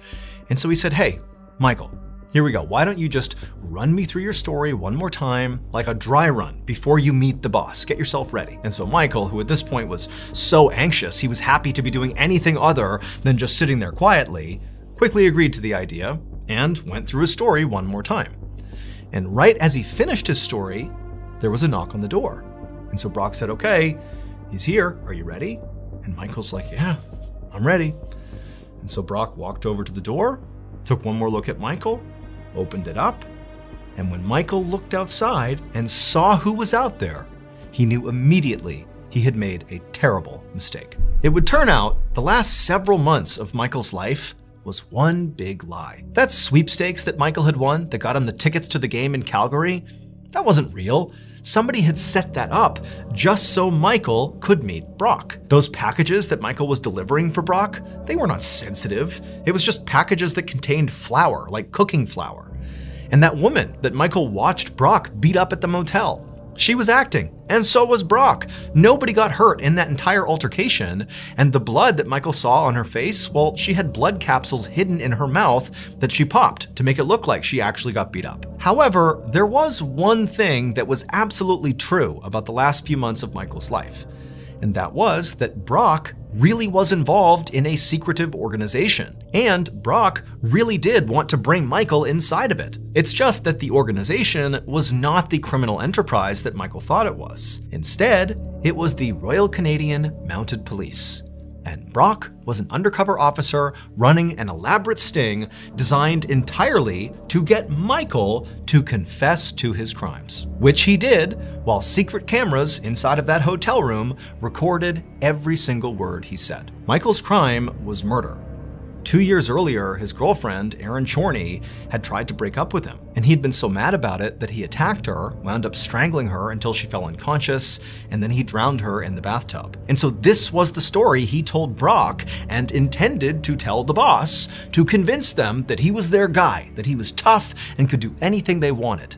He basically was telling them, "Hey guys, I'm literally a murderer." And so when they heard that knock on the door in the hotel room and Michael turned, expecting it to be the boss, well, instead, he saw a whole bunch of police officers coming into the hotel room to arrest him for that murder that he confessed to. Erin's body was ultimately recovered from the dump site where Michael had left her, and she was given a proper burial. As for Michael, he was convicted of her murder and sentenced to life in prison.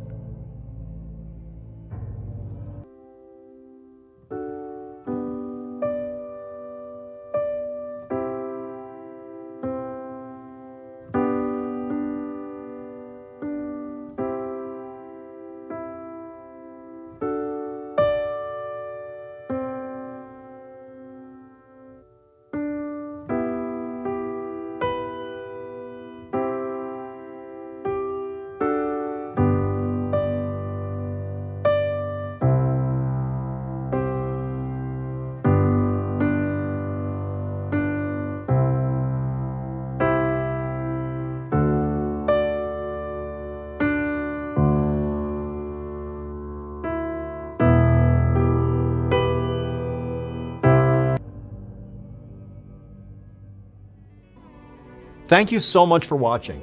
Let me know what you thought of today's episode in the comments. And remember, we have hundreds of videos for you to binge right now. But if you're looking for a recommendation from me of that one video that's worth your time, well, it's this one right here.